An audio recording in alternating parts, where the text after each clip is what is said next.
What's going on, everybody? Welcome to a brand new video. If you are new here, be sure to like, comment, and subscribe, and hit that notification bell for more content like this.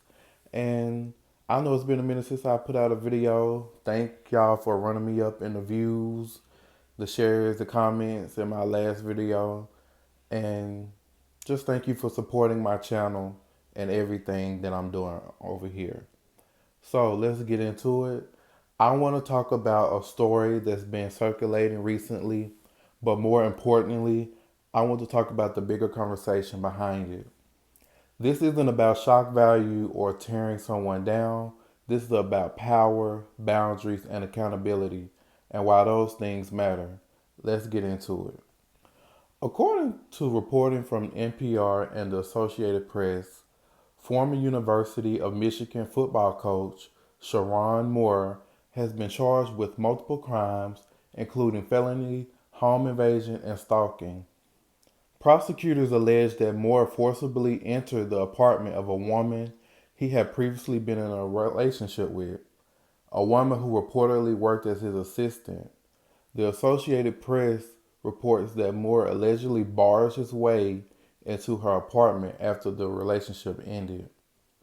This incident reportedly occurred shortly after Moore was informed he was being fired by the University of Michigan due to what the school described as an inappropriate relationship with a staff member. Authorities says the investigation is ongoing. Moore remains in custody as the legal process plays out. As always, these are allegations and the court system will determine the outcome, but the details alone raise serious concerns. So it ain't looking good for your boy. One of the important parts of this case is the power dynamic. A head coach and an assistant are not on equal footing. There is professional authority, influence, and control involved. When power exists in a relationship, especially in a workplace, it complicates consent, safety, and the ability to walk away freely. And when that relationship ends, the imbalance doesn't magically disappear. That's why institutions have strict policies around workplace relationships and why those policies exist to protect people. So yeah, you at a job and you trying to be close with coworker, I don't think it'd be a good idea.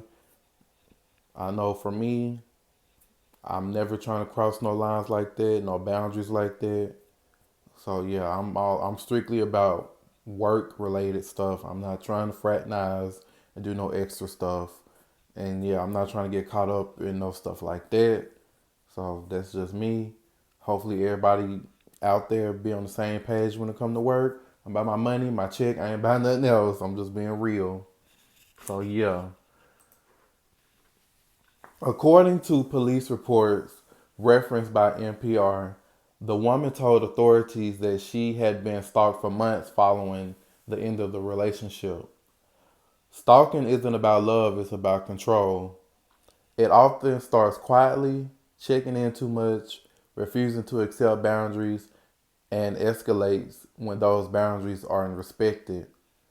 By the time situations reach law enforcement, they have often been building for a long time.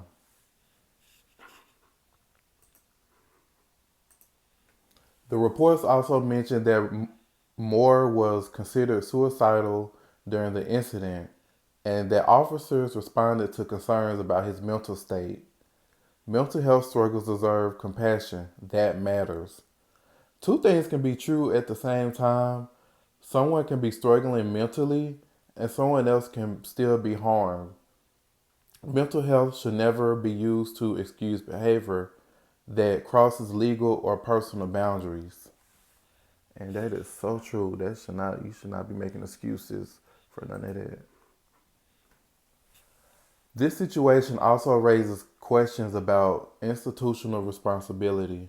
According to reports, Moore was fired before the arrest became public, but by that point, law enforcement was already involved.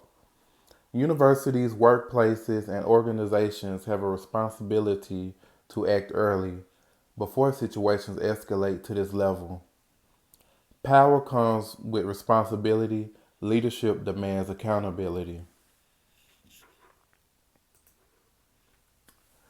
This case is bigger than sports, bigger than one individual.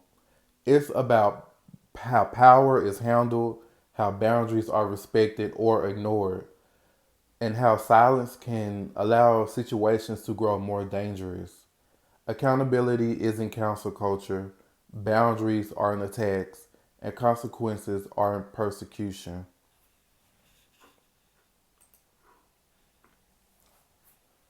I didn't make this video to judge, I made it to reflect because conversations like this matter. They protect people, they remind us that power should never be abused. If you stayed through this video, I appreciate you for listening, not just reacting. Let me know your thoughts below, and let's keep the conversations respectful. Let's debate it out in the comment section. And, if you want more videos like this, like, comment, and subscribe, and hit that notification bell to get more content like this. I'll see you in the next one.